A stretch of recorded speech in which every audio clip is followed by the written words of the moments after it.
Yo, what is up everybody, and welcome back to another Madden 17 online connected franchise mode game. We are still undefeated with the Seattle Seahawks in the Primetime Football League. Now 7-0, taking on the 3-5 Buffalo Bills on Monday Night Football. For the Bills, a win on the road against the Seahawks would be a season-defying win that could help push their playoff chances, and a loss could doom them as they watch Thomas Rawls taking early carries. Thomas Rawls has been out since week 1 with an injury. He makes his return tonight, and we need him in these rainy conditions as he's not able to make that catch and almost got taken by Darby right there. Second down, Wilson looking to pass and finds his man Jermaine Kearse, but that will not move the chain. So on 3rd down and 5, we're looking for a man. We're looking for Baldwin, but that's going to be incomplete. So it's good to have Thomas Rawls back. All we need is Tyler Lockett, who's 2 weeks away, and then Earl Thomas is still another month away from coming back as Marquise Goodwin with the punt return. And look at that. The quarterback is Cardell Jones.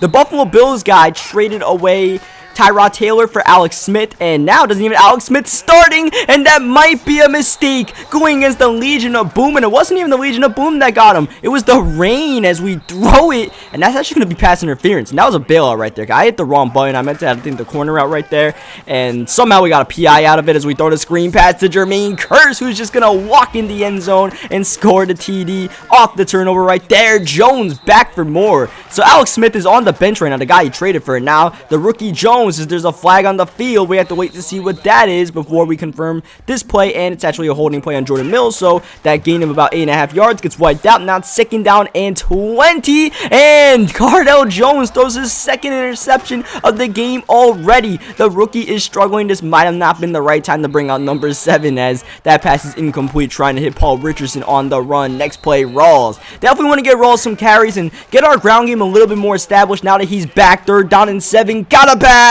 Gotta find Jimmy Graham for the touchdown. Graham gets a step on Zach Brown and punches it in, but we missed the PAT. Once again, these rainy Seattle, just bad weather Seattle conditions continue to bite us in the PAT game as Percy Harvin is on the field and he's going all the way for the touchdown. A little screen pass right there as he's gonna hook wide left himself, the PAT.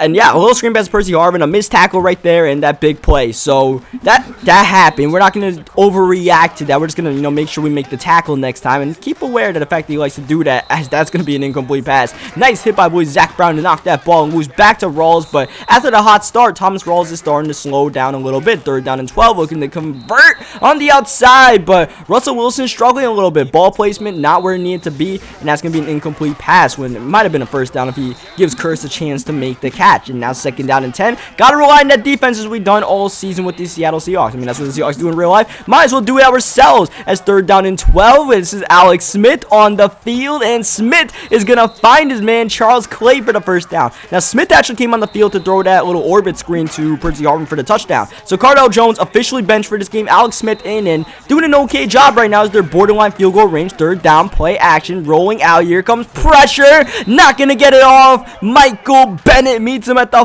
48-yard line and destroys that drive. And you see Pope with the ball. Pope with the juke. There he goes, almost all the way for the touchdown. Just got wrapped up. We had Tyler Lockett. That might have been a touchdown, man. Makes you miss that guy. You think he's just a special teams guy, a gadget player, third string receiver, but he means a lot to our team, and it'd be really good to have him back. At least, we're not really losing too much right now. He's not losing us games or anything like that, though it would have been really nice to have that return with him as Paul Richardson on the screen pass, moving the ball downfield, taking what we got to do as Rawls going to run the ball to the right side and get the 1st down. CJ Procise was a liability running the ball sometimes just because you got to be so scared he's going to fumble the ball. With Thomas Rawls, not only do I not feel afraid by running up the middle, I feel I could do it with ease because he could truck people out the way as Jimmy Graham once again showing up in the passing game. We're going to try to hit Graham in the end zone here. Maybe should not try to force that one too much because, we had someone wide open. So we throw a little out route right there. Get a gain of 4 yards. Now it's 3rd and 6. Russell Wilson trying to take off, but is wrapped up 2 yards short, and we're going to take our field goal right there. Play it smart. We worked hard to get that field position and put Hauschka in range to kick that, so might as well give him that ball right there and continue riding our defense. Because especially in these rainy conditions, you know, I feel like the Bills team a little bit of devoid of weapons. Because as you guys might notice, LaShawn McCoy is not on the field. McCoy didn't get traded or anything like that. It's third down. He tries to go to this play one too many times. We're all over it this time, and that's going to force a sack from Cliff Averill, more of a coverage sack than anything else, and a punt to Paul Richardson. We bring Richardson in to return this punt because I felt he had a little bit more speed than Pope, but was only able to get to the 42-yard line. But yeah, LaShawn McCoy's out for the season. If you guys remember from one of the post-game shows, he's out with like a compound leg fracture as Curse takes the ball to the 33-yard line. 2-minute drill right here. We're going to try to burn as much clock as possible and end with some points on this drive. That was almost took us out of field goal range right there. Wilson got popped. Third down. Open man falls down. That was Curse. That was wide open. And it's going to look bad on Russell Wilson, but it ends up settling, makes us settle for a field goal attempt right there. But yeah, Russell Wilson having a little bit of an uneven game, but that wasn't his fault right there, obviously. And Russell Wilson is coming off a NFC Offensive Player of the Week award, so he's definitely got a lot going for him. But I mean, in the rain, you can only ask so much from your quarterback. We just gotta avoid the turnovers more than anything else, and we're doing a good job of that. Meanwhile, he is not. Throws the interception to Richard Sherman, who goes straight at Rex Ryan on the sidelines after the INT. Oh man, you know there was some trash talking going on in that little conversation as Thomas Rawls gonna get the first down. Next play, almost get a first down with Doug Baldwin, trying to get one more touchdown before the half ends. That turnover was big. Jimmy Graham's catch, almost as big, takes us to the 1-yard line. We're gonna cap the drive off with a Russell Wilson QB sneak, as we do so often. I don't know why we always get stuck at the 1-yard line. It forces Russell Wilson to come in and vulture someone else's touchdowns. My man ProSize or Doug Baldwin or someone receiving could have, or Jimmy Graham, whomever, could have a lot more touchdowns if we didn't get stopped at the 1-yard line so much. But hey, touchdown's a touchdown as he's running the ball right before halftime with Mike Gillislee, who is now the lead back, along with a little bit of Reggie Bush on this Bills team, but McCoy out for the year, and Gillislee gonna struggle to get around Michael Bennett to even get a yard out of that play. And we go to the halftime locker room up 6-26, feeling good. He does get ball coming out of half right here as Marquise Goodwin gonna take the kick return to about the 23-yard line, but it doesn't even matter because there's a block in the back penalty, and that's gonna bring it right back, as that was almost a big time catch by his receiver in the seams, but instead Deshaun Shed there to help break that one up. Next play, I really thought we had that one. Charles Clay gonna get the reception instead. Alex Smith so far in relief for Cardell Jones has looked pretty good so far.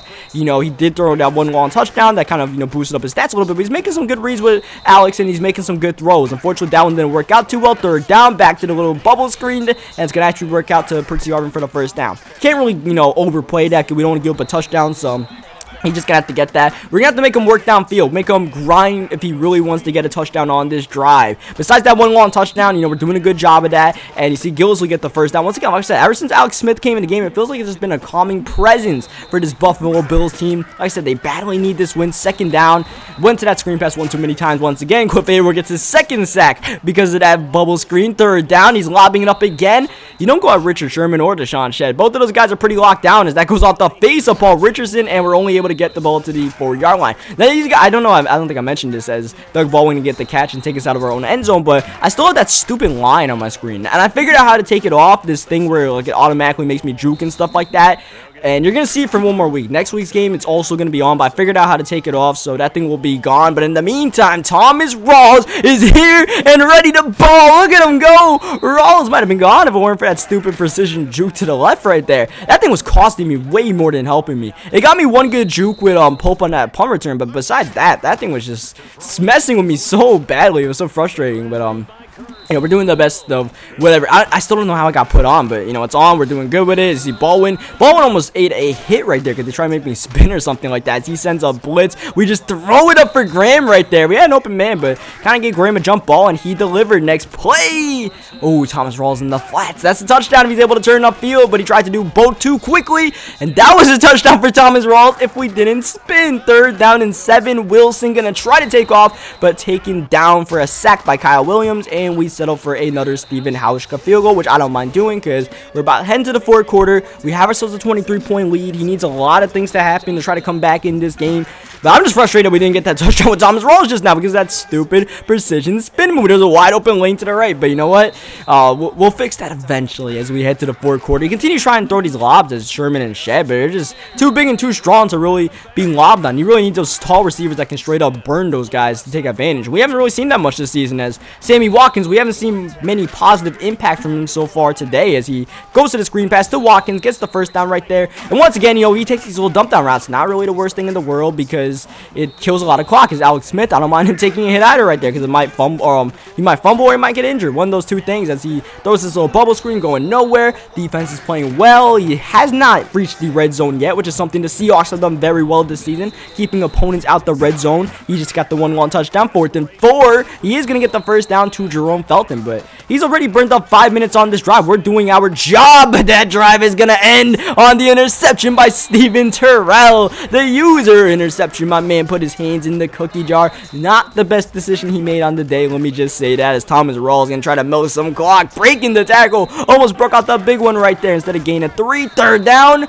Ooh, he ran commit. I kind of had a feeling he would run commit. I should have audibled a streak on that play and would have tells a touchdown with Doug Baldwin. Instead, here comes Marquise Goodwin on the punt return. Goodwin, the burners right here, taking it all the way to the 22-yard line. I said we're doing a good job of keeping him out the red zone, and now our special teams kind of allowed that one. As Cliff Averill gets his 3rd sack of the game. This is easily Cliff Averill's best game of the season. Really liking seeing him producing because a lot of times it's just been Mike Morgan getting these sacks, which is really random that Michael Bennett and Cliff Averill haven't been bigger contributors. But let's see Cliff Averill get involved. Bennett got a sack as well today. Really good. 4th down and 6 right here. No idea how in the world I got completed the Charles Clay off the back foot and all of that. And he's at the 1-yard line right here. If he gets a touchdown, it's not the worst thing in the world. For pride's sake, I'd like to stop him. More than anything else, I want to get this game over with so no one gets injured. Especially after Earl Thomas got injured in garbage time. I'm kind of scared of garbage time right now. So 4th down and goal. We're not going to press the issue. He actually gets the touchdown right here. We were trying to play hard. If he ran a QB sneak, he probably would have gone in. But he came out of shotgun and all that. I really don't know why. So he runs the 2-point conversion to try to give himself whatever chance possible to win the game. He doesn't get it. He doesn't go for the onside kick. We're just going to take the ball with Pope right here. We're going to run it out of bounds. Need a ball. And we're going to take our victory and continue the undefeated season with the Seattle Seahawks. We're halfway there, 8-0. Now, undefeated season is not the goal with our team. The goal with our team is obviously winning the Super Bowl. So we lose a game or 2 in the regular season, even 3. I don't really mind. Right now, what I'm focused on is 1, winning the division, which we're doing a great job of. The rest of the teams in our division are not doing too well. And 2, winning or getting a first-round bye, which we're doing a pretty good job of so far. But as you guys can see, we have some competition in that NFC. So now we hit the post-game show where we recap everything going on in the Primetime Football League besides with the Seattle Seahawks. You see the Philadelphia Eagles doing really good. The Kansas City Chiefs looking good this season. The Browns getting another win. The Panthers stomping on the Rams. And how about that Green Bay and Indianapolis game? The Colts came in this game without even having a win yet this season. The Packers haven't lost yet this season. They're the only other team that hasn't lost besides our team. And that game came down to the wire. The Packers needed a 4th quarter comeback to avoid that.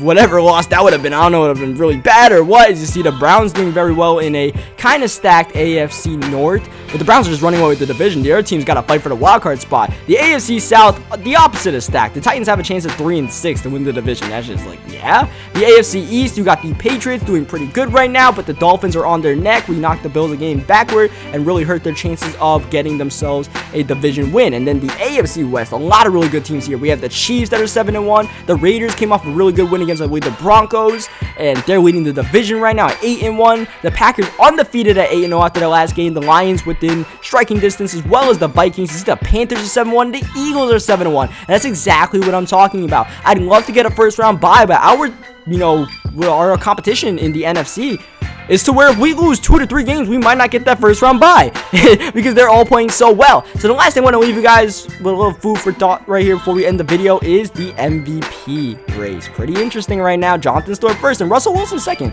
You watch these videos and you don't think Russell Wilson is really MVP worthy, but I think it has to do something with all the rushing touchdowns we get with him. It's kind of boosting up his stats. Coach of the Year right now, Hugh Jackson, definitely earning that Coach of the Year award, leading the Browns to 8-1. Jack Del Rio in the race, as well as the 2 undefeated coaches, Mike McCarthy and Pete Carroll. And then we got the Offensive Player of the Year in the NFC, just to show you guys that we got Russell Wilson. And the Defensive Player of the Year, Mike Morgan's up there. I doubt he really keeps it up, but he's second to Luke Kuechly, and that's pretty damn impressive. press it. So leave a like on this video if you guys enjoyed it. Subscribe for more Madden 17. If you guys want to keep up with the CFM, subscribe there. Until our game next week, I'll catch you guys next time.